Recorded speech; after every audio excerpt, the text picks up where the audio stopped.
Hello बच्चों, आपका स्वागत है चिरक मेडिकल क्लासेस में। ठीक है, तो आज हम जिस टॉपिक के बारे में बात करने वाले हैं वो क्या होती है, हमारी डिजीज होती है। सेक्स से संबंधित डिजीज के बारे में आज हम डिस्कस करेंगे। ठीक है, सेक्स से फैलने वाली कौन कौन सी बीमारी होती है, उसको क्या बोलते हैं? उसको बोलते हैं, हम यहाँ पे देख लेते हैं, उसको बोलते हैं एसटीडी ड्रग। एसटीडी क्या होता है? एसटीडी होती है आपका सेक्सुअल ट्रांसमिटेड डिजीज होती है, और इसको हम बोलते हैं एसटीआई। एसटीआई भी बोलते हैं। एसटीआई क्या होता है? आपका सेक्सुअल ट्रांसमिटेड इन्फेक्शन होता है। ठीक है, जिसके द्वारा क्या होता है, आपके अंदर ये डिजीज हो जाती है। अब इससे कौन कौन सी होती है आपकी जो सेक्सुअल ट्रांसमिटेड डिजीज होती है, वो कौन कौन सी होती है?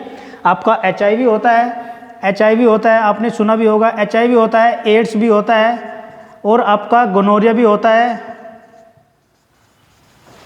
गोनोरिया होता है, आपका कैलेमाइडा होता है, कैलेमाइडिया होता है। ठीक है, और आपका हेपेटाइटिस बी होता है, हेपेटाइटिस बी, हेपेटाइटिस बी। ठीक है, तो बच्चों आज हम किसके बारे में डिस्कस करने वाले हैं? गोनोरिया के बारे में। ठीक है, कि गोनोरिया क्या होता है, ये भी क्या होती है, एक सेक्सुअल ट्रांसमिटेड डिजीज होती है, जो क्या होती है, अनप्रोटेक्टेड सेक्स से फैलती है। ठीक है, यदि आप क्या कर रहे हो, विदाउट कॉन्डोम क्या कर रहे हो, आप सेक्सुअल इंटरक्रॉस कर रहे हो, तो ये आपको डिजीज होनी होती है। ठीक है, इसके अंदर कौन सा बैक्टीरिया होता है? हमारा निजेरिया, निजेरिया बैक्टीरिया होता है, ये आपको याद रख लेना है। ठीक है बच्चों, ये बैक्टीरिया क्या होता है, ये आपका गोनोरिया के अंदर बैक्टीरिया होता है। इस बैक्टीरिया की वजह से ही आपको गोनोरिया की बीमारी हो सकती है। ठीक है, चलो अब इसको हम क्या बोलते हैं, जैसे आपका कुछ जो आपका आपने देखा होगा, ये किस वजह से फैलता है, ये किस वजह से फैलता है, ये जहाँ पे इसको हल्की सी आपको नमी दिखाई देगी और हल्का सा इसको गर्म वातावरण दिखाई देगा।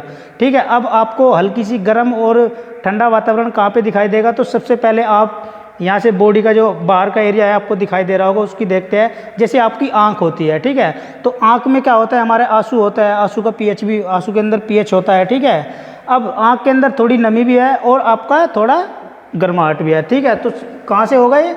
आपका आंख से। ठीक है, तो आंख के द्वारा भी हो सकता है। ठीक है, अब दूसरी चीज़ हम बात करें इसके इंक्यूबेशन टाइम की। इंक्यूबेशन टाइम कितना होता है इसका? 2 से 4 दिन होता है। इसका इंक्यूबेशन टाइम कितना होता है? 2 से 4 दिन का होता है।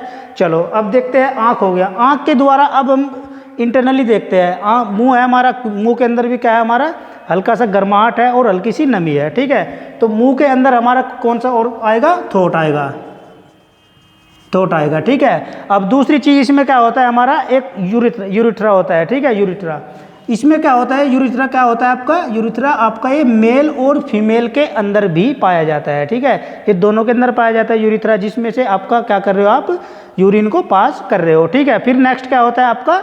वेजाइना होता है। नेक्स्ट क्या होता है आपका? वेजाइना। ठीक है बच्चों, अब जैसे ये क्या होता है, अगर आप अनप्रोटेक्टेड सेक्स कर रहे हो तो उसकी वजह से फैल रहा है। ठीक है, और सबसे ज़्यादा ये क्या होता है, आपका जो मेल का जो पेनिस होता है। ठीक है, अगर मेल का जो, आप ये यहाँ पे ध्यान दो, ये मेल का पेनिस है। ठीक है, अगर इसके अंदर यहाँ पे थोड़ा सा हल्का सा भी क्या हो रहा है, इन्फेक्शन हो रहा है। ठीक है, अगर आप वेजाइना के साथ इंटरक्रॉस करोगे फीमेल के साथ, ठीक है, तो वो हो सकता है उसकी वेजाइना के द्वारा फीमेल के अंदर भी चला जाएगा। ठीक है, अगर कुछ महिलाएं क्या होती है, अधिक पुरुषों के साथ संबंध बनाती है, ठीक है, तो वो क्या होता है, मेल के अंदर भी वो बीमारी आ जाएगी। तो अब हम बात करेंगे गोनोरिया। गोनोरिया क्या होता है, इसके अंदर ये बैक्टीरिया होता है। ठीक है बच्चों, इतना समझ में आया? अब इसका हम ट्रांसमिशन देखते हैं, ट्रांसमिशन देखते हैं इसका एक बार हम। तो ट्रांसमिशन ये फैलता कैसे कैसे है, इसका ट्रांसमिशन देख लेते हैं। ट्रांसमिशन में क्या होता है, ये होता है हमारा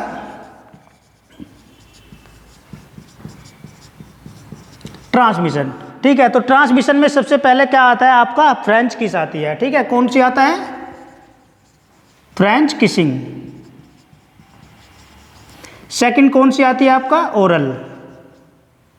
सेकंड कौन सी आती है आपकी? Oral sex. नेक्स्ट आता है आपका एनल सेक्स। नेक्स्ट कौन सा आता है आपका?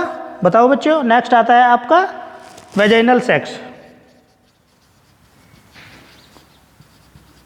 नेक्स्ट आता है आपका mother to baby, mother to baby.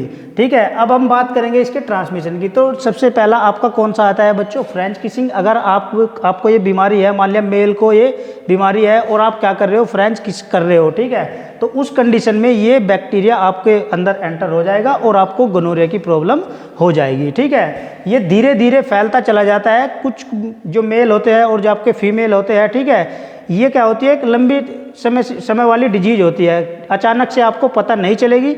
ठीक है, तो धीरे धीरे फैल जाएगी। नेक्स्ट है आपका ओरली सेक्स। ओरली सेक्स का मैंने बता रखा है पहले ही, आपका जो फीमेल रिप्रोडक्टिव सिस्टम है उसमें मैंने बताया था, इसमें कुछ ज़्यादा बताने की जरूरत नहीं है। नेक्स्ट है आपका एनल सेक्स। एनल सेक्स क्या होता है? इसमें क्या होता है? मेल टू मेल सेक्स होता है। ठीक है बच्चों, कुछ क्या होते हैं पुरुष टू पुरुष सेक्स करते हैं, या फिर आपका जो मेल फीमेल भी करते हैं एनल सेक्स, तो जो कि नहीं करना होता है। ठीक है, नेक्स्ट है आपका वेजाइनल सेक्स। मोस्टली जो जनरली जो सेक्स होता है वो किसके द्वारा होता है? आपका वेजाइना के द्वारा ही होता है। नेक्स्ट है आपका mother to baby. Mother to baby से आप क्या समझ रहे हो? मदर से आप ये समझ रहे हो कि आपकी यदि मदर प्रेग्नेंट है और उसको गोनोरिया की बीमारी है, ठीक है, तो वो हो सकता है आपका जो बेबी होता है उसके अंदर भी एंटर कर जाए। ठीक है, चलो अब हम यहाँ पे देखते हैं, यहाँ पे देखते हैं। तो इसमें क्या होता है बच्चे, आपको दिखाई दे रहा होगा, ये आप मैंने रफली डायग्राम बनाया हुआ है यहाँ पे। तो इसमें देखते हैं, ये आपको वेजाइना दिखाई दे रही है।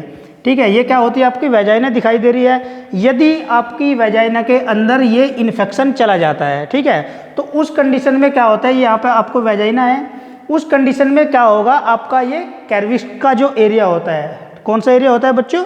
कैर्विक्स का जो एरिया होता है वो इन्फेक्टेड हो जाएगा। उसके बाद कौन सा एरिया इन्फेक्टेड होता है? ये एरिया होता है हमारा, ठीक है, उसको बोलते हैं हम कैर्विसाइट्स। कैर्विसाइट्स वाला एरिया भी इन्फेक्टेड हो जाएगा। नेक्स्ट आता है आपका यूट्रस। यहाँ पे यूट्रस होता है बच्चों, ठीक है, जिसको हम गर्भाशय बोलते हैं, और गर्भाशय के अंदर ही आपका बच्चा क्या होता है? जन्म लेता है। ठीक है, ये इसको हम क्या बोलेंगे? यूट्राइटिस। ठीक है, अब यूट्राइटिस, जब ये वाला सारा पोर्शन जो आपको दिखाई दे रहा है यहाँ पे, इसको ये इन्फेक्टेड हो जाएगा, तो इसको हम क्या बोलेंगे? एरोजन बोलेंगे। इसको हम क्या बोलेंगे बच्चों? एरोजन बोलेंगे। ठीक है, अब दूसरी चीज़ देखो, आपको यहाँ पे ये क्या दिखाई दे रही है? फॉलोपियन ट्यूब होती है। ठीक है, फॉलोपियन ट्यूब क्या होती है? फॉलोपियन ट्यूब में ही आपका जो ओम होता है वो फर्टिलाइजेशन होता है। ठीक है, यदि यहाँ पे आपका इन्फेक्टेड हो गया सारा एरिया, ठीक है, जब ये इन्फेक्टेड हो जाएगा और जैसे ही फिर उसका इन्फेक्शन कहाँ तक पहुँच जाएगा? वो फॉलोपियन ट्यूब में पहुँच जाएगा। फॉलोपियन ट्यूब में पहुँच गया इन्फेक्शन। अब यहाँ से क्या होता है? आपका ओवेरी से अंडा निकल के चला, ये आपका एग दिखाई दे रहा है आपको। ये अंडा जब यहाँ पे आएगा तो वो वहीं पे ही इम्प्लांट हो जाएगा। ठीक है, तो उसको हम कौन सी प्रेगनेंसी बोलते हैं? एक्टोपिक प्रेगनेंसी बोलते हैं। उसको हम कौन सी प्रेगनेंसी बोलते हैं बच्चों?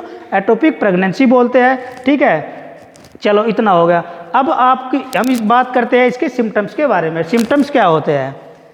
तो सिम्टम्स देख लेते हैं, आपको कौन कौन से सिम्टम्स हो सकते हैं। यदि आपको लग रहा है कि मुझे ये सारी शिकायत आ रही है, तो उसमें सिम्टम्स कौन कौन से हो सकते हैं? तो सबसे पहले तो आपको जो आपका पेशाब वाला रूट होता है, यदि आप फीमेल हो, वेजाइना के द्वारा पेशाब बाहर निकल रहा है। यदि मेल है तो मेल का उसके द्वारा, पेनिस के द्वारा बाहर निकल रहा है। ठीक है, तो इसमें आपको पेन कोज हो सकता है, बर्निंग हो सकती है, और आपका पेशाब रुक रुक के भी आ सकता है, और उसके अंदर जलन भी हो सकती है। ठीक है बच्चों, चलो अब इसके ट्रीटमेंट के बारे में बात करते हैं। तो ट्रीटमेंट क्या होता है? ट्रीटमेंट के बारे में अगर हम इसकी बात करें तो इसमें हम ट्रीटमेंट में एंटीबायोटिक ड्रग देते हैं। एंटीबायोटिक में हम इसमें क्या कर रहे थे? पहले एजिथ्रोमाइसिन ड्रग यूज कर रहे थे। एजिथ्रोमाइसिन क्या होती है? ये जो बैक्टीरिया होता है ये क्या होता है? थोड़ा ओवर स्मार्ट होता है। ठीक है, उसने इसके साथ क्या कर लिया? अपनी बॉन्डिंग अच्छी वाली बना ली, तो वो जो आपकी एजिथ्रोमाइसिन ड्रग थी वो इसके ऊपर काम नहीं कर रही। ठीक है, तो इसके लिए हम कौन सी ड्रग यूज करते हैं बच्चों? इसके लिए हम करते हैं सेफ्ट्रिक्जोन। कौन सी ड्रग होती है बच्चों? सेफ्ट्रिक्जोन होती है, और आपकी डॉक्सीसाइक्लिन होती है। कौन कौन सी ड्रग यूज करते हैं इसके ट्रीटमेंट में बच्चों? हम यूज करते हैं सेफ्ट्रिक्जोन और आपका डॉक्सीसाइक्लिन। ठीक है, अब अगर हम इसके टाइम पीरियड की बात करें तो ये लगभग 45 मिनट से लगभग 24 घंटे के अंदर अंदर, या मेल हो या फीमेल हो, उनके अंदर फैल जाएगा। ठीक है बच्चों, तो समझ में आया इतना आपका?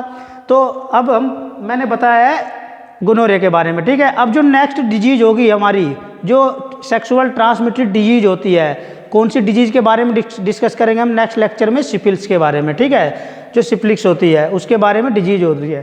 ठीक है। तो बच्चों आपको क्या करना है, हमारे YouTube चैनल को सब्सक्राइब करना है, लाइक भी करना है। ठीक है, थैंक यू फॉर वॉचिंग।